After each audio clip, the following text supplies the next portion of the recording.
Hey there, I'm James. You don't know me, but I'm just your average run-of-the-mill husband who loves his morning coffee and late-night reruns of classic movies. I work in a tall, glassy skyscraper situated in the heart of the city for a prestigious corporate firm, the kind where everyone wears designer suits, clinks their shiny black shoes raw on the marbled lobby floor, and perpetually seems to be in a state of not smiling. The work is grueling, the hours are long, but the pay is good, and that seems to make up for everything else. Our mornings start at 5 a.m. Emily, my wife, insists on early risings. She's a fitness freak and an executive herself. Green smoothies, Pilates, fresh air. She's all about that stuff. Me? I'm more about the wafting smell of ground coffee beans and a quick scan of the news. Emily. Oh, Emily. She's the butter to my bread, you could say. She's the sparkle that adds the magic to my life. The warm hug after a long, tired day. The smile I wake up to. My bundle of joy. Emily and I have been married for 8 blissful years. We've had our ups and downs, as every couple does, but we've always held fast to our love, and that's what's kept us going. Our relationship. It's like a well-oiled machine, a dance where both of us move in sync, knowing each other's steps before we even take them. And then there's Mac, my boss. Mac is one of those old-school corporate wolves, always impeccably dressed, with a mind as sharp as a razor. What's unusual, though, is how approachable he is. Never in my career have I had a boss who was more of a mentor to me than a superior. He took me under his wing the moment I joined the firm, and has been my guiding light ever since. Mac is the kind of boss who makes you want to do better. Not because he demands it, but because you don't want to let him down. He's given me opportunities, advised me on life matters, and has been a surrogate father figure in many ways. So, that's my life. Beautiful Emily, the high-stress job, and the mentor boss. It was all perfect, so perfect that it seemed like nothing could upend this idyllic setup. Until there were late-night phone calls, unexplained absences, Emily often staying late at work. But hey, we both work in corporate. Stuff like this is common, right? It's all just work stress. Projects, deadlines, isn't it? So here's where the story takes a turn, where the cracks started to show. Tiny little fissures in our flawless life that I tried so hard to ignore. Plaster over and carry on. At first, these were just minor anomalies, like Emily taking calls in another room, her laughter muffled behind closed doors. Her office hours started to stretch into the night, with meetings and projects keeping her out till late. I remember the first time she came home past midnight. I was worried sick, thinking of all the catastrophic possibilities, until she walked through the door, tired and worn out, but safe and sound. I'd never seen her so exhausted. She apologized, planting a kiss on my forehead, promising it was a one-time thing. But it wasn't. Those one-time late nights became 2, then 3, then 5, and before I knew it, they were a routine. Emily was always apologetic, always promising it would be the last time. But the last time never came. Instead, they morphed into unexplained absences, canceled date nights, and missed family dinners. They say love is blind, and perhaps it is. I wanted to believe her, believe in her, just as I always had. I convinced myself it was just the stress of work. We were both in the corporate grind after all. Late nights, stressful days, weekend work. Wasn't it all part of the package we'd signed up for? Then there were the text messages. Emily was always glued to her phone. I didn't think much of it at first. Who isn't attached to their phones these days? But then, there were giggles late into the night, hushed whispers on the phone in the early hours of the morning. I tried to brush it off, laugh it off, telling myself I was being ridiculous. This was Emily we were talking about. My Emily. She was just swamped with work, that's all. But the signs were there. The late-night whispers, the mysterious laughter, those weekends spent working. It all added up to a haunting melody that I couldn't ignore. The worst part was, I didn't want to believe it. I didn't want to think about my wife, my Emily, being with someone else. I wanted to believe it was nothing more than work stress, that she was dealing with a difficult project, a demanding client perhaps. Anything other than the alternative. I had always been the type to face problems head-on. But this was different. The thought of confronting Emily, of voicing my suspicions, it made my stomach churn. I didn't want to believe that Emily could be unfaithful to me, that the woman I loved with all my heart and soul could hurt me so deeply. I couldn't bear to think of it, but as the signs became more frequent, harder to ignore, I knew I had to do something. But you know the thing about suspicion. It's like a nagging itch. No matter how much you try to ignore it, it always comes back stronger. And that was when I saw it. An intimate text message from Mac on Emily's phone. And that text, oh that text, it hit me like a freight train, shattering my denial, pushing me headfirst into a reality I didn't want to face. A reality that would send my world spiraling out of control. It was a regular Tuesday evening with nothing out of the ordinary. Emily was in the shower, humming to her favorite tunes, a comforting routine that always brought a smile to my face. I was in the living room, still buried in my work. Briefings to read, mails to respond, the life of a corporate man. Usually, Emily's phone would be silent, sitting on our coffee table, unnoticed. But that evening, it buzzed, lighting up with an incoming text. The name displayed on the screen, Mac. Mac? My boss? What could he possibly be texting Emily about? Intrigue tempted me, tugging at my curiosity like a child tugging at a parent's sleeve. I hesitated at first, knowing the boundaries of trust that could be crossed with one swipe. Yet, a nagging inner voice prompted me, whispering suspicions I had been trying to suppress. So, I picked up the phone, telling myself that I was only doing it because Mac was my boss and this could be work-related. Anything to quell the storm of uneasiness brewing inside me. I opened the text, my heart drumming in my chest. "Can't wait to see you tonight, my love," it read. Tonight? My love? My world stuttered, then tilted, threatening to flip upside down. I felt a chill run down my spine, my fingers went cold. My Emily, my loving wife, was getting intimate messages from Mac, my mentor, my boss. How was this even possible?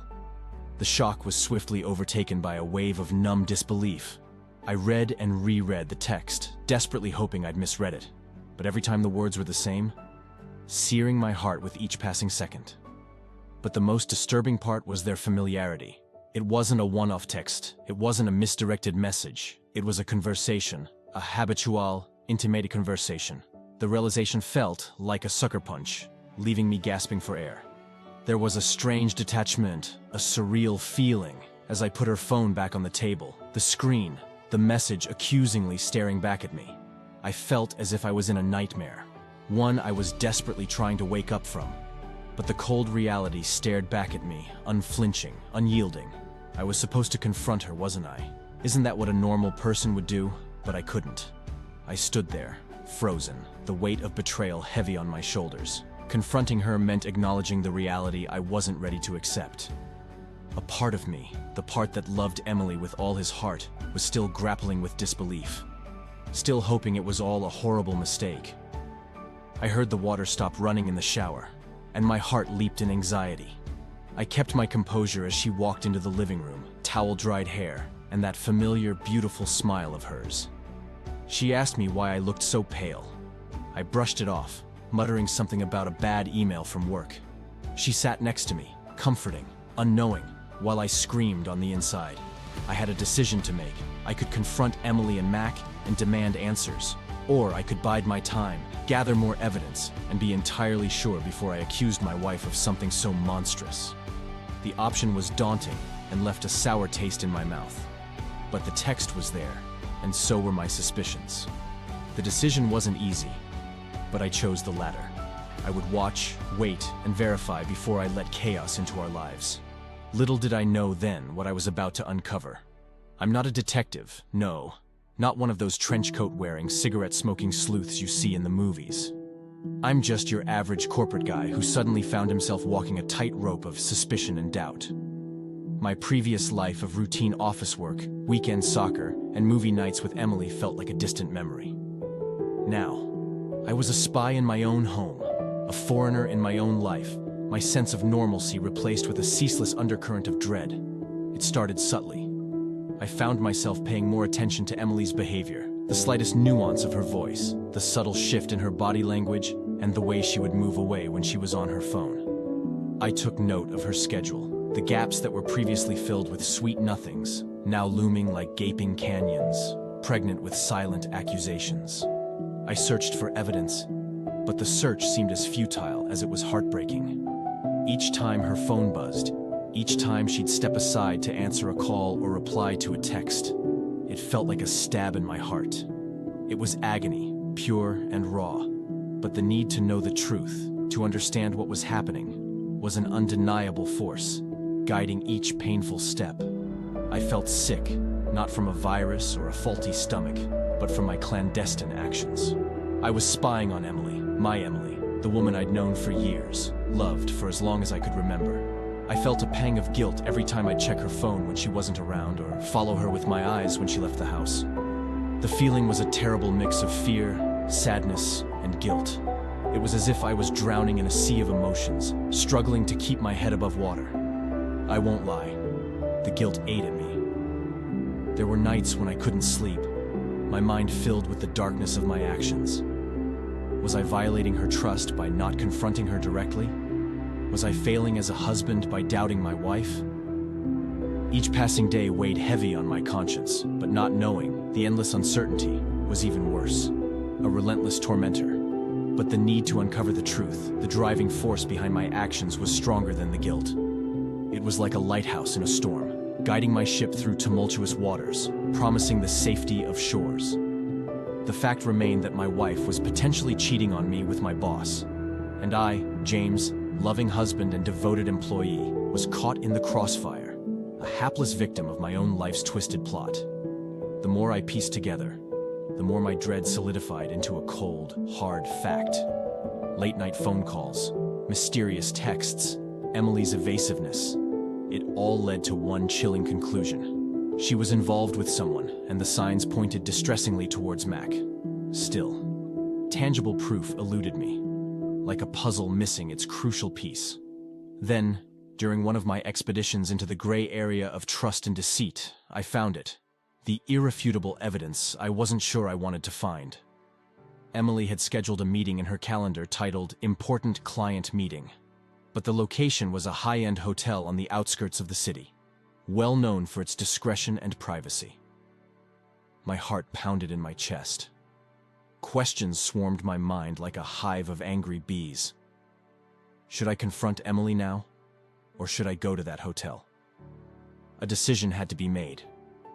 And as I grappled with possibilities, a feeling of dread settled over me. I decided to follow her to the hotel. I was about to step into an unfamiliar world, teetering on the edge of an abyss, with no idea what lay beyond. The anticipation was intense, leaving an uneasy feeling in the pit of my stomach. But I knew I had to do it. I had to know the truth, no matter how ugly, no matter how hurtful. I spent the morning of that dreaded day pacing around our pristine, white-tilled kitchen, a sense of impending doom hanging over me like a dark cloud. Emily seemed her usual self, radiant, focused, industrious, a stark contrast to the storm of emotions brewing inside me. I watched her chew on a toast, her eyes scanning the news on her tablet, completely oblivious to the turmoil in my mind. As she got ready to leave, I acted as nonchalant as possible. We kissed goodbye, a mere brush of lips, quick and impersonal, a far cry from our usual passionate embraces. I watched her walk out the door, a sinking feeling in my stomach. The clock indicated it was time for me to set my plan in motion. I drove to the hotel, nestled in the city's outskirts, infamous for its discretion, and parked a considerable distance away. The place was a display of opulence, with its glimmering glass exterior reflecting the golden hues of the setting sun. As I sat in my car, heart pounding, I felt like an interloper in a world I had no business intruding. Every passing second felt like a sharp blade, cutting me with its stark reality. But amidst the chaos of my mind, I clung onto a shred of hope. Maybe, just maybe, it would turn out to be truly business, nothing that my worst fears were painting. But then, I saw Emily arrive. She was dressed differently, not her usual business attire. Instead, she wore a stunning red dress, the kind she'd worn on our anniversary. My heart sank. But what really turned my blood to ice was the person who arrived moments later, Mac, in his charcoal gray suit, silver hair stark against the fading sunlight. My heart pounded in my chest as I watched them disappear into the hotel. I sat there, paralyzed. for what felt like an eternity, until a newfound determination washed over me. I was not a silent spectator in this grand play of betrayal. I was an unwilling participant, a victim, and I deserved to know the truth, however harsh it might be. I left the safety of my car, trudging towards the hotel with a heavy heart. Each step on the polished concrete felt like a milestone, bringing me closer to a reality I wasn't sure I was ready for. The hotel's opulence echoed in my ears, the clinking glasses, the low hum of conversation, all semblance of normalcy while my world was falling apart. Despite my roiling emotions, I managed to maintain my composure, asking the concierge for Emily's room number on the pretext of a surprise visit. The man obliged, unaware of the storm raging in my heart. As I stood outside the door of room 519, my heart pounded in my ears. This was it. There was no turning back. I was about to walk into my worst nightmare, my fears turning into stark reality. I held my breath, bracing myself for what I was about to see. The stage was set, the actors ready, and the curtain was about to rise on the tragic drama of my life. As my trembling hand turned the doorknob, my mind screamed for me to stop, to leave, to run away from this nightmare. But I had to know. I had to uncover the truth that lay just behind this door. And with that thought, I pushed the door wide open, my world teetering on the brink of shattering completely. The sight that hit me as the door swung open felt like a physical blow. There they were, Emily and Mac, my wife and my boss, standing too close, an intimate atmosphere enveloping them. The room was dimly lit, the soft glow of the overhead chandelier splashing golden hues. On the small decorative table, 2 glasses and a bottle of expensive champagne were set. Emily looked up, her face reflecting pure shock. She was caught, a deer in the headlights. Mac turned, his initial surprise morphing into a semblance of guilt and then, alarmingly, a hint of defiance. My mind spun, the room tilting on its axis. This was my worst fear come true. My nightmares painted into reality right before my eyes. My heart hammered in my chest, a thunderous beat echoing my shock and hurt. I stood there, a grotesque statue, frozen in a tableau of betrayal. The sharp pain of their betrayal pierced me, spilling over into a profound sense of loss. I felt my world crumble, the walls of trust and love that Emily and I had built over the years imploding into a cloud of dust. All our shared memories, dreams, and promises were being shredded into fragments, each piece a painful reminder of what once was and what could never be again. Looking at Mac, my mentor, my friend, was like staring at a stranger. His face, which always bore a friendly smile, now seemed unfamiliar and cruel. The camaraderie, the respect, the shared laughs, it all seemed like a cruel joke now. How could he do this? How could they do this? I wanted to scream, shout, let out the whirlpool of emotions churning inside me. But words escaped me. My throat felt constricted, choked by the betrayal. I was utterly broken, the pieces of my heart scattered over the polished marble of room 519. And just as I was about to gather my wits, to confront them, to demand answers, the sound of a knock echoed through the room. It was rhythmic, insistent, a cruel interruption in an already absurd moment. Emily, her face still pale, moved towards the door on shaky legs. The knock came again, followed by a muffled voice, "Room service." Room service? The words hung in the room, surreal and out of place. The tension in the room tightened, suffocating me. Emily opened the door, revealing a waiter holding a chilled bottle of champagne on a silver tray. The irony hit me. Celebration amidst heartbreak. "I didn't order this," Emily's voice sounded small, barely a whisper in the pressing silence. The waiter, looking as confused as we were, insisted it was for our room. My mind was in turmoil. Is this a mistake? Or was it some twisted part of their rendezvous? The sight of the bubbly liquid, meant for a celebration, felt like a mockery of my shattered heart. The waiter left, leaving behind the unwanted bottle and more tension. The room felt smaller, the walls closing in on me. My head swarmed with questions, my heart ached with betrayal, and the situation grew more complicated than I could comprehend. As I stood there, numb and wounded, I realized this was just the beginning, the start of confrontations, of revelations, of heartbreaks. I wasn't sure how much more I could take, how much further this rabbit hole of betrayal went. But one thing was clear. My life was irrevocably changed, and picking up the pieces was going to be a Herculean task. The question hung in the air, heavy and insistent. "I didn't order this?" Emily's voice felt detached, almost ghostly. The waiter, a young man with sharp features and an air of nervousness, insisted again that the champagne was ordered for our room. The words hung in the tense air, a grim reminder of the irony of the situation. With that, the waiter left, leaving behind a charged silence and the distinctive chill of the unwanted champagne, a twisted symbol of celebration amidst this heart-wrenching chaos. Emily hurriedly closed the door and turned to face me, her eyes wide with panic and guilt. Mac, on the other hand, had the audacity to look annoyed, the veneer of his regret quickly fading. The room felt claustrophobic, the elegant decor and plush furnishings morphing into a stage for our twisted domestic drama. The silence was poisonous, each passing second a painful reminder of the bitter reality. The champagne sat on the table, a silent observer to this unfolding tragedy, its bubbles a grotesque mimicry of the turbulent emotions roiling inside me. Just as I was about to break the silence, to voice the numerous accusations boiling within me, a stark realization hit me. There was no room for rushed confrontations, no space for hastily vocalized blame. This was my life falling apart in front of me, and if I was to salvage anything from this wreckage, I needed to tread carefully. I took a deep breath, attempting to steady my pounding heart. My gaze shifted between Emily, whose eyes were brimming with tears, and Mac, who wore an expression of nonchalant defiance. It was a tableau of treachery, a vivid testament of the heartbreak I was enduring. But even as betrayal gnawed at my heart, my mind began to churn, probing the situation, dissecting the reality. There were too many unanswered questions. How long had this been going on? Why?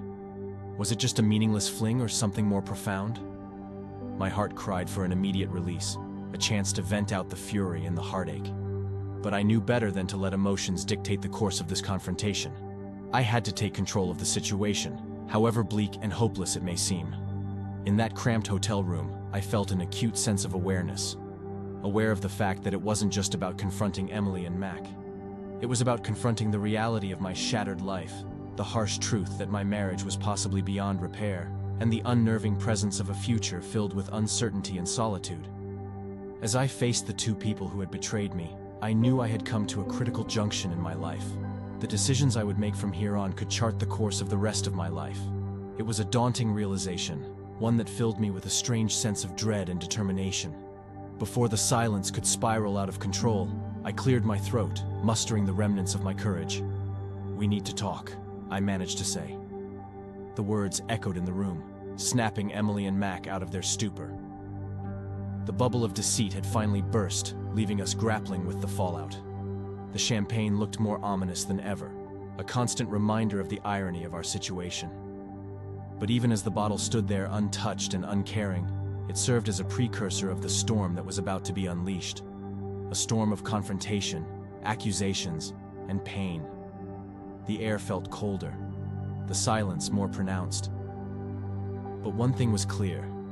The night was far from over. I was about to confront my cheating wife and treacherous boss. Little did I know how much more complicated this situation would become. The question hung in the air, heavy and insistent. "I didn't order this?" Emily's voice felt detached, almost ghostly. The waiter, a young man with sharp features and an air of nervousness, insisted again that the champagne was ordered for our room. The words hung in the tense air, a grim reminder of the irony of the situation. With that, the waiter left, leaving behind a charged silence and the distinctive chill of the unwanted champagne, a twisted symbol of celebration amidst this heart-wrenching chaos. Emily hurriedly closed the door and turned to face me, her eyes wide with panic and guilt. Mac, on the other hand, had the audacity to look annoyed, the veneer of his regret quickly fading. The room felt claustrophobic, the elegant decor and plush furnishings morphing into a stage for our twisted domestic drama. The silence was poisonous, each passing second a painful reminder of the bitter reality. The champagne sat on the table, a silent observer to this unfolding tragedy. its bubbles a grotesque mimicry of the turbulent emotions roiling inside me. Just as I was about to break the silence, to voice the numerous accusations boiling within me, a stark realization hit me. There was no room for rushed confrontations, no space for hastily vocalized blame. This was my life falling apart in front of me, and if I was to salvage anything from this wreckage, I needed to tread carefully. I took a deep breath, attempting to steady my pounding heart. My gaze shifted between Emily, whose eyes were brimming with tears, and Mac, who wore an expression of nonchalant defiance. It was a tableau of treachery, a vivid testament of the heartbreak I was enduring. But even as betrayal gnawed at my heart, my mind began to churn, probing the situation, dissecting the reality. There were too many unanswered questions. How long had this been going on? Why? Was it just a meaningless fling or something more profound? My heart cried for an immediate release, a chance to vent out the fury and the heartache.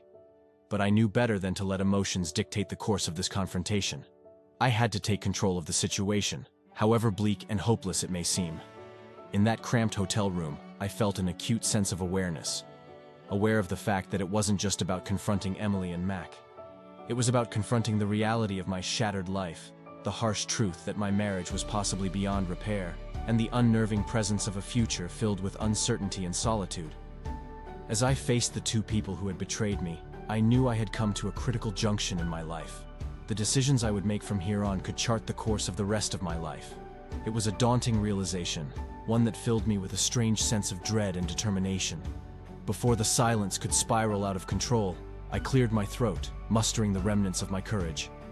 "We need to talk," I managed to say. The words echoed in the room, snapping Emily and Mac out of their stupor. The bubble of deceit had finally burst, leaving us grappling with the fallout. The champagne looked more ominous than ever, a constant reminder of the irony of our situation. But even as the bottle stood there untouched and uncaring, it served as a precursor of the storm that was about to be unleashed. A storm of confrontation, accusations, and pain. The air felt colder, the silence more pronounced. But one thing was clear. The night was far from over. I was about to confront my cheating wife and treacherous boss. Little did I know how much more complicated this situation would become. In the dimly lit hotel room, I steeled myself for the confrontation. The silence hung heavy between us, a tangible force pulsating with trepidation and betrayal. "We need to talk," I finally echoed, shattering the fragile silence into shards of bitter reality. Emily's face paled even further, while Mac's tongue darted out to moisten his dry lips, a telling sign of his unease. I studied them both, allowing the gravity of my words to sink in. Then, amidst the charged silence, I began. I spoke without anger, voicing my suspicions, my findings, and finally, my heartache. I laid everything out, every piece of the nightmarish puzzle I had been assembling in the past days. Emily was crying now, a pitiful sight that tugged at my heartstrings, while Mac kept uncomfortably shifting his gaze, refusing to meet my eyes. Chaos ensued, a maelstrom of accusations and denials. Emily, sobbing and shaking, pleaded for my understanding. Mac, on the other hand, tried to downplay the severity of the situation, attributing it to a mere lapse of judgment. Their words, however, fell on deaf ears. I'd seen enough, heard enough. Their shallow justifications, their futile excuses, they couldn't mend my broken heart. The confrontation, instead of bringing clarity, just churned up more turmoil. It felt like I was standing in the eye of a hurricane, everything spinning out of control. Amidst the chaos, I realized there were tough decisions to be made. Decisions about the future of my marriage, my job, my whole life. My heart ached to believe Emily, to accept her pleas and tears as genuine. But the sting of betrayal was too hard to ignore. The sight of Mac, my mentor turned traitor, filled me with a sense of deep disgust. It was clear, to me, that the ties that bound me to both of them had been irrevocably severed. And then, as if the universe decided to throw me a lifeline amidst the storm, a thought emerged. Clear and resolute, I had to cut them out of my life. It was as if the fog had lifted, making way for a harsh but necessary decision. I decided to quit my job and leave Emily. The words rolled off my tongue with an uncanny ease, the declaration serving as a catharsis for the boiling emotions within. The room, which was already laden with the heaviness of confrontation, was now drowned in the finality of my decision. Emily broke down completely upon hearing it, while Mac just stared, the casual arrogance in his eyes replaced with shock. I left the room and the hotel, leaving behind Emily, Mac, and a significant chunk of my past. As I drove through the city, my thoughts began to settle. I knew there were challenges ahead, the daunting task of starting over. But there was also a promise of liberation, of relief from the lies and deceit. After a few weeks of taking care of the necessary paperwork and tying up loose ends, I found myself in a new city, ready to start afresh. The echoes of the past still lingered, but they were gradually being replaced by newfound possibilities. A sense of calm washed over me as I penned down my journey from a betrayed husband to a man ready to start anew. Just when I thought my ordeal was over, on a nondescript afternoon, I received an anonymous letter throwing my past into a startling new light. The letter revealed that there were others in my old company who had been betrayed, just like me. It appeared as if my story was part of a much larger, twisted narrative, potentially involving others who'd similarly been stabbed in the back. As I mulled over the implications, the thought left me wondering, was my story truly over?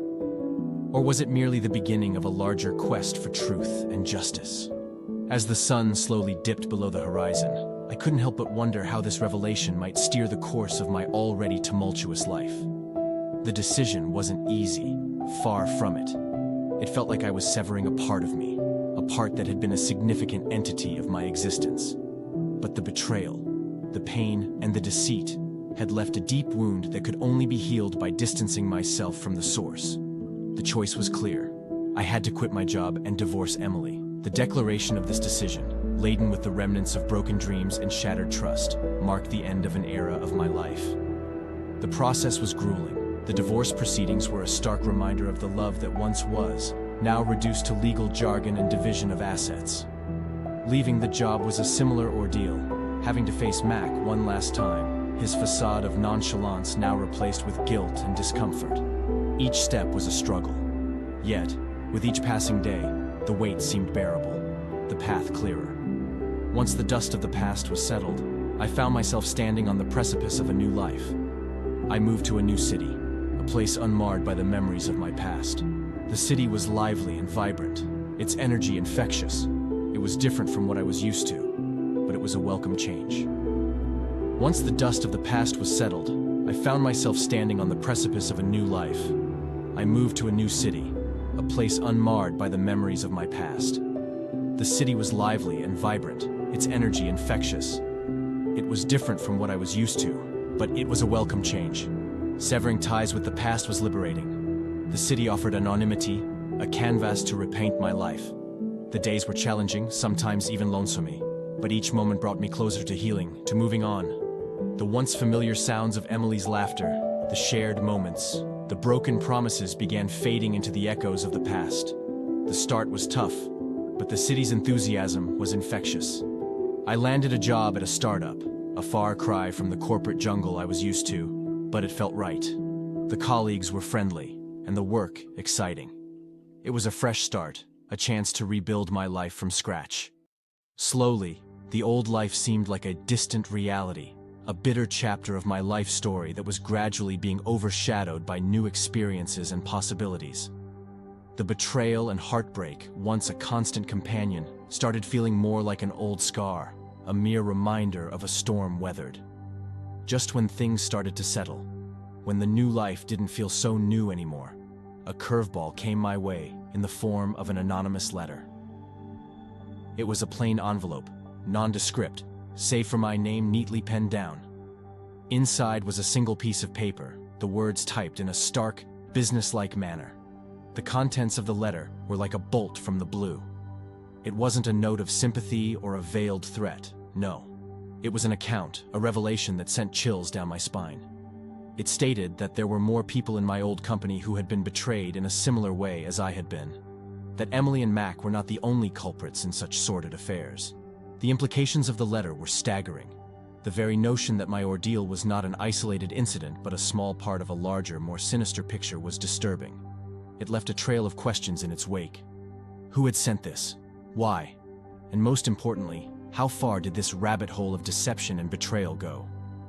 As I sat in my new apartment, the city's skyline painting a beautiful picture in the dusk, I couldn't help but contemplate the importance of this revelation. Was this the end of my story or a new beginning?